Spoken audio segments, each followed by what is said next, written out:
Hey, what's going on YouTube? This is Bromance Clash, and yes, I'm not sitting on the bed. I'm standing up. Well, everything calls from a different perspective, but I'm still going to talk about the same thing. But tonight I want to talk about a topic that I've been trying to talk about for the past three attempts. But allergies keep on bothering me. But yeah, this is even more of an irritant than my allergies. So my allergies is minuscule compared to this problem. And yes, and that's the topic of the Charleston, South Carolina church shooting. Now the Charleston, South Carolina church shooting, it's pretty significant. It's pretty big, but yeah, it's not getting as much coverage as it would be, on the TV right here. It would not be getting that much kind of coverage right there. But the reason why it's very significant is because not only a lone white gunman came in and shot up the, shot the church, but 9 lives were lost. 9 black lives were lost. And this is pretty, and some of you may say, like, church shooting, why does that sound so familiar? Well, let's put it like this, because, America has always had a history of racism against, black people. And looking at this is nothing new. And I remember watching a couple of videos, resting up a bit, reading some articles, and reading up on, like, why this church is very significant. Well, the reason why this church is very significant, because if you know about Denmark VC, for those, if you probably call his name a little bit on my take of revolution, Denmark VC was also a rebel in terms of a slave rebeller who did not want his people, us, to be captive in terms of being illiterate, being chained, and also being enslaved by the very same people that kept us in those kind of conditions in the first place. Now, this is very important because Denmark VC was actually a revolutionary. Some of you may say, like, what does a revolutionary mean in the first place, Flash? I really want to know that. See, look, in being a revolutionary, sometimes you gotta do things that does not require conformity. Sometimes you don't want to be overly a maverick, but at the same time, you have to talk to the people. And that's what he did. And the reason why this church is very significant is because, Mother Emmanuel, or the Emmanuel African Methodical and Episcopal Church, or the AME, the reason why the AME is very important because if I read correctly, Denmark VC was also a founder or a founding member of that church, and he used that church as a basis to teach, enslaved people how to read, how to write, and overall how to be a great people. Now, this is very important to note because that church has historical significance, and the church that talks about this and talked about how the way enslaved Africans should not be treated this way, and enslaved Africans are not slaves. They are not guinea pigs. Because if you know about America, you know about how the way they use African people as a way to to promote experiments on and promote some sort of like scientific field. So they thought, since these people don't have any type of essence, they are savages. So why should we care about them? Let's use them. And then Denmark VC didn't want any of that. He wanted a few people from historical perspectives. Well, one of the big name people. Well, there were smaller heroes out there, mind you, but this still ties into the church, and this still ties into the church shooting, and the significance of the church and why the AME, Mother Emmanuel, the church is very significant because it ties in with rebellion. It ties in with, progression. It ties in with the black struggle. But here's another thing that also, some of you may say, church shooting, why does that sound so familiar? It's because, America also had a well-known history of bombing churches. One notable example was a church in Alabama Either it was in Birmingham or it was in Selma. But either way, in the state of Alabama, guess what happened? There were white supremacists who actually, you know what they did? They actually went to the basement of the church, set up time bombs. So when Dr. King and the congregant came in, to talk about what was going on and how should we help our people in the plight of the black struggle, the time bombs will go off and many people will be maimed, including Dr. King. But here's the unfortunate part: people did get hurt. 4 little girls' lives were lost, and it's very sad because it shows that America has not changed. That's just one notable example, and out of everything that happened, and especially what happened with the Black Panther Party, and then especially what happened with them, especially with the cops going rogue, and cops were never even straight in the first place to begin with. But to catch my story straight, they would shoot up buildings, especially when there was even peaceful times, especially when people were not even thinking about violence. And it shows that people were in a sacred place, in a historical place, just, overall, being, just being together, organizing. And, the pastor, his name is Clementa Pinckney. Yeah, Clementa Pinckney. And, the reason why the story holds reverberance is because he was also the pastor of that very same church. He's been pastoring since he was 18 years old. So now this poses a bigger, and to make matters even, in a much more connected view, Mr. Pinckney, he also, believe it or not, was also at some of the heads, in discussion, talking about, what happened with Walter Scott, because if you remember, there was also the Walter Scott shooting back over there in South Carolina. I think it was also in Charleston, South Carolina as well. Ain't that some shit? Now, here's where things get real interesting. Because the lone gunman, from some of the videos I've read, one video I've read, and looking at some of the videos and how the way he was carted off. Now, the lone gunman, like I mentioned before, was white or of European descent. Now, this is where things get real interesting. Because if you see some of the videos and some of the way he was getting carted off, and you look at previous police brutalities, especially when some people, especially those of a darker origin or of a African origin, they were being carted off like they were animals. But then this guy who shot up 9 people, he was being escorted. Yeah, even though you see them, dragging the shirt like this, he was being escorted. He had a bulletproof vest on. He was expecting a gunfight. And then I remember watching one video that talked about how the way he had like an apartheid era African flag. Now, if that doesn't scream, racism right then and there, then I don't know what does. But the one thing that really, hit the can was the fact that the police treated this man with more respect and more decency than they did with the young woman, the young 15-year-old, who was manhandled. Well, I can say manhandled, but she was roughly taken down, especially if it was peace, especially at a pool party. Like, man, come on. These people were actually having fun. And then you want to go off and do that. And then there was also another incident with another pool party. I think it was also in Texas, but it was somewhere around in the southern region.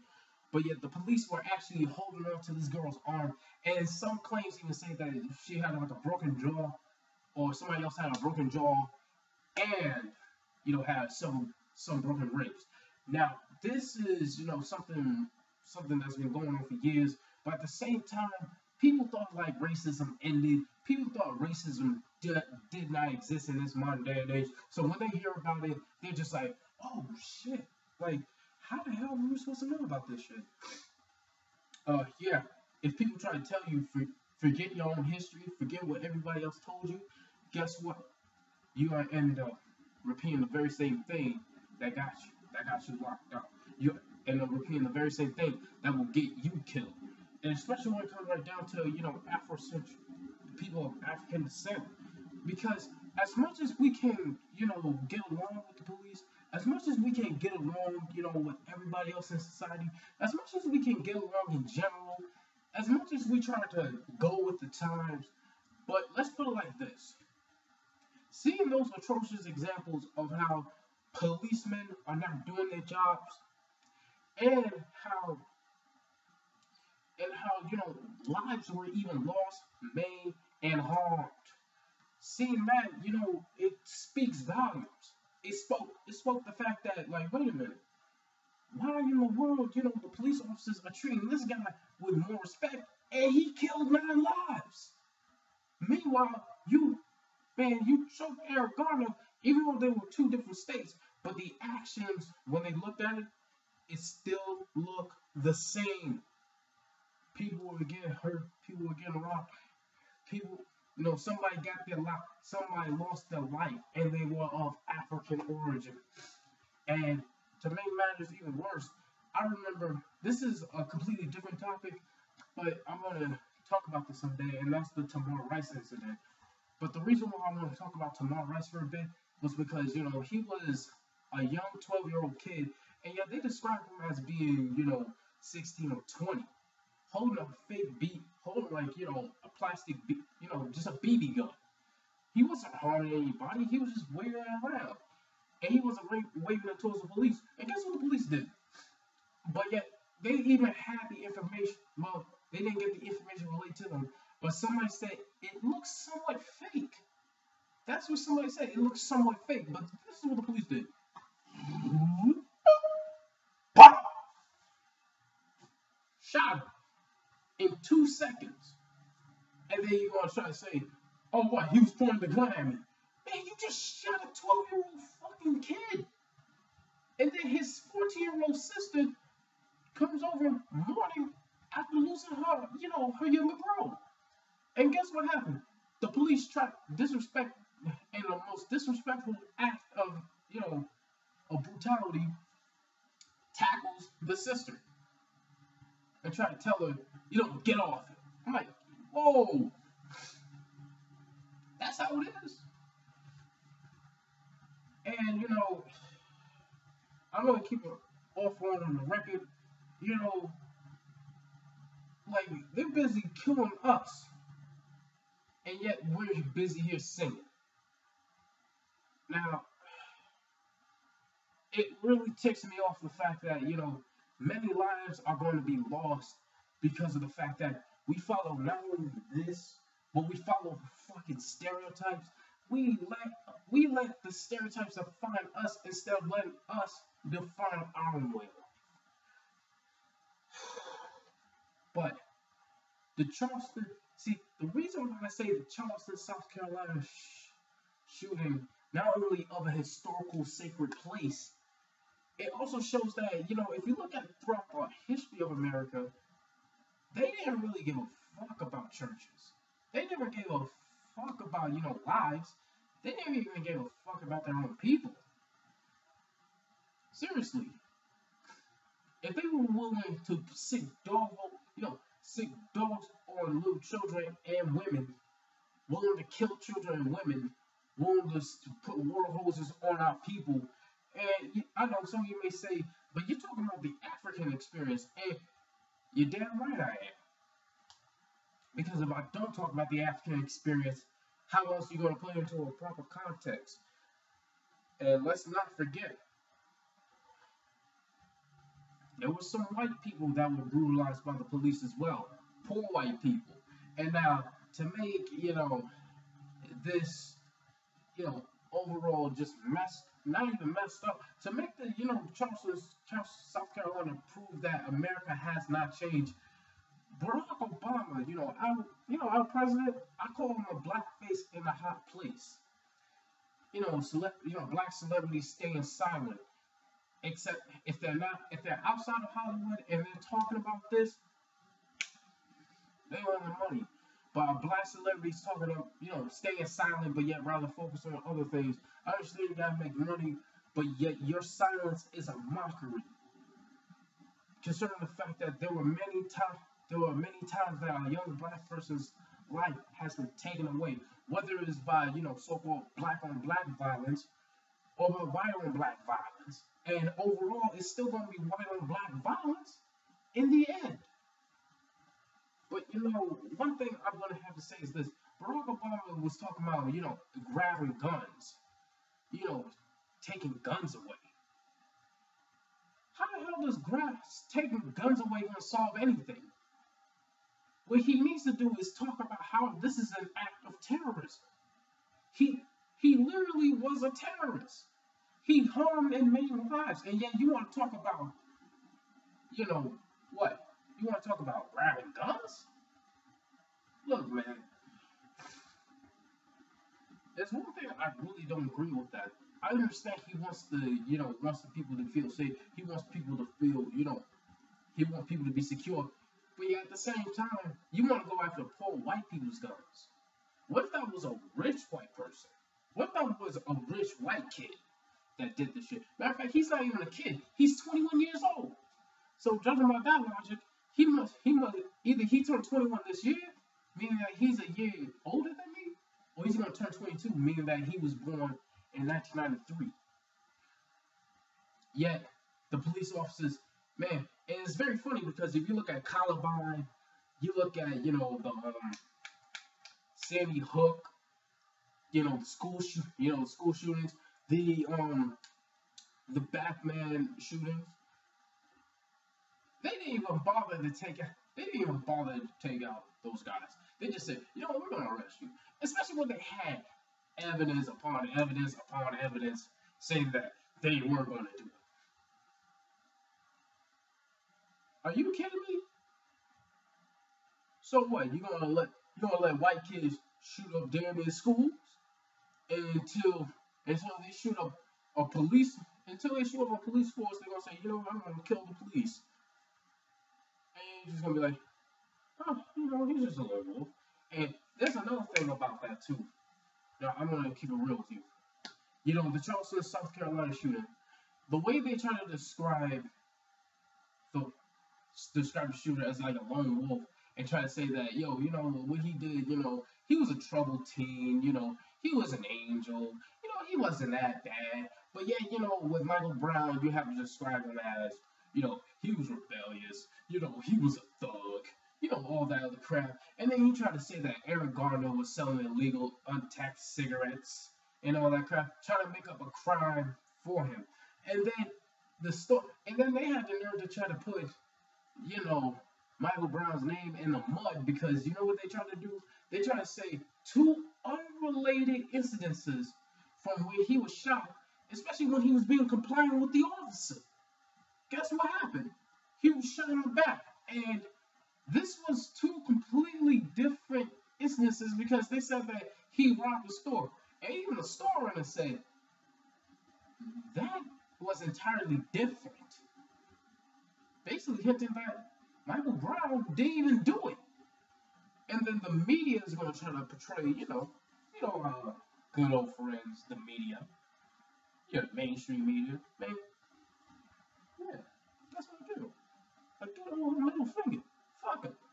Because they said, fuck us. They're trying to flip the story around, trying to make it about gun control, and try to make it less and less about terrorism and race. Man, come on. This has been going on for how many centuries now? Not years, not decades, but centuries. This has been nothing new. But the one thing I really, it really irritates me to the point that it just makes me think like, wait a minute. And, people talking about Black Lives Matter. And, I ask this, where's the NAACP? Why aren't they talking about this? Matter of fact, why is Al Sharpton saying, we should be peaceful? We should just keep a cool head. I respect the fact that in troubled times, if you can keep a cool head, that means you can focus. But here's the thing. When you keep a cool head and you know what you must do, you have to do it. And that's the thing. People don't want to talk about this kind of thing. They think racism ended in like what? In the late 1960s, early 1970s. Man, it was just going covert. And Reverend Al Sharpton, as some would eloquently call him, sellout Sharpton. Don't get me wrong, I understand he was in the forefront, he was talking, he was doing all that. But really, man, he's just a neutralizer. He's a pawn. He's not doing anything. The only thing he's doing is just selling hope. He's nothing more than just a filthy ass salesman of salvation, man. That's what he is. But in all honesty, man, for him to say that we should just be peaceful, no, because let me tell you something. The pastor was not only aware of what was going on with Walter Scott, guess what? He had 2 kids and a wife. That means, a father has been lost. And now you mean to tell me that we should not care about a damn father? We should not care about kids who just lost their dad? Who will probably grow up and just be like, Mom, where's Dad at? Like, imagine a kid literally asking that kind of question. And then, overall, they're just going to be like, the mom can't even answer that because it was such a traumatic experience for her. Because she lost her husband. But maybe I'm just rambling on. But, I'm just going to give my final take on this. I have a few more words to say. Saying, we shall overcome. Excuse me. That's getting kind of old. Because you know why? Because it shows off that what does singing and all that stuff has got to do when we're busy losing our lives?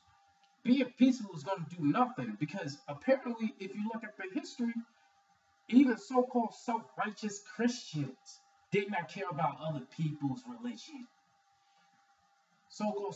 That's why I say matter of fact, so-called self-righteous people did not care about other people's religion. You know what they cared about? They cared about their own damn survival.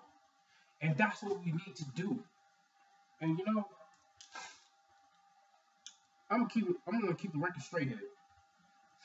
Some of you may say that what I'm saying is out loud. Some of you may say what I'm saying is, crazy. Some of you may say what I'm saying is, really out there. But let me put it like this. I'm not gonna be the only one to say this. You treated a killer much more calmer, in a much more calmer fashion than you did with a 15-year-old. You treated a killer with much more compassion than you did with a 12-year-old. You treated a killer with much more, love and tenderness, even though we saw, shirt being red, he had a bulletproof vest on. He was expecting a war. He was expecting to go out. So now, my question onto you is this. Has justice really in America has been served? Has justice in America have ever been served to the people of African descent? Has any type of justice have been served to anybody of African descent ever since we got here? No, the hell is not. And in the words of Malcolm X, if you want justice, you don't sing for it, you don't walk for it, you don't pray for it, you stand up and fight for it. I think it's about that time that we should just fight back. Because, all these killings, Tamar Rice, Michael Brown, Trayvon Martin, and before some of you say, what about black on black violence? Man, let me put it like this. There's still a white hand underneath that violence. Create economic conditions for us. You take away certain programs just like, with, Ronald Reagan did, during Reaganomics. Yeah, another thing too. Fuck Ronald Reagan. Fuck him. Yeah, that's right. I said fuck Ronald Reagan. You think I'm the only one who said that? And I'm definitely not going to be the last one to say it. Yeah, tax breaks for the rich and cutbacks for the poor. Let's not forget that. And I happen to be poor. Finding a job is not that, it's pretty hard. Some of you may say, well, aren't you trying hard enough? Yes, I am trying. Yes, I am doing. But guess what? A lot of things will come at you and they will be invisible more than they will be visible. But I'm going to keep it real with you right here. You know, no shades, no gloves, but still the hat on, because the colors mean has a significance. The reason why I want to talk about this is because, you know, honestly, like Michael Jackson once said, even though I haven't really been listening to the man as much, he really did say these lyrics. He said, they don't really care about us. And if you hear the lyrics, it has, you know, cultural significance, especially with people who look just like me, who have the ancestry just like me, because it's significant in the basis of the fact that when it comes right down to poor young black people, or black people in general, or poor white people, poor young white people, nothing, they're not going to really care about us, especially all other people, you know, who are considered to be the dregs of, you know, this society. Guess what? They're going to look at you the same way as well. Now, my question to you is this. Some of you may say, but how does all of this, you know, eloquent speaking deal with, you know, the Charleston, South Carolina shooting? Now, I'm going to answer your question. Because, like I said before, I provided, you know, historical significance. I provided, you know, historical reference. It goes to show you that people have been following, you know, a false hope instead of actually following the truth. Because in learning your history, guess what? You actually know what to do. You know, but one, I'm just gonna say it right here, so you can get a good clear. See this face? See this face right here? Yeah, this is me without the shades on. Now, I'm gonna tell it to you straight right here. Don't be afraid of somebody just because of how the way they look.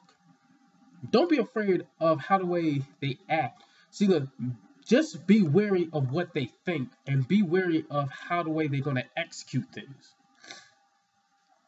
Because as soon as they do things that are out of range, as soon as they have like evidence and steps towards where they're gonna say, yes, this is what I'm gonna do, this is what I'm gonna be, and this is how I'm gonna do it. And if they have all of that, that means you should stop them and say, you know what, man, no, I'm not gonna let you do this. But did the cops do that? If it turns out that he had this whole thing planned, even with that apartheid flag on his jacket, it proves that, you know, the cops don't really care about people as well. So I give like a big middle finger to them too. Because what?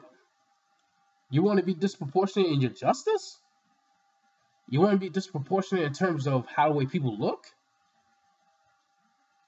And I'm not throwing out the race card in case some of you are wondering. It's just that it's getting really it's getting really fed up, and it shows that America has not changed. The people just put a blindfold over their eyes, and they don't see the fact that, you know, America is wearing a damn mask. When I mean America, I mean the government. They don't see the fact that the government is wearing a mask, and once they take off the mask, they realize it's still the same decaying old white man that's been controlling us since this very day. Just because they have on a mask that says unity doesn't necessarily mean they changed for the better. And with that, YouTube, this is Pro Man Class signing out on that one. Telling you, you know, hope you have a great day today. If you disagree with what I said, you disagree. But if you agree with what I said and you understand why, then you agree. Hope you have a great day. Hope you have a great evening. Great evening, great night, great day, depending on which part of the world you're in. I hope you have a great time. You know, like I always say, love y'all. Later.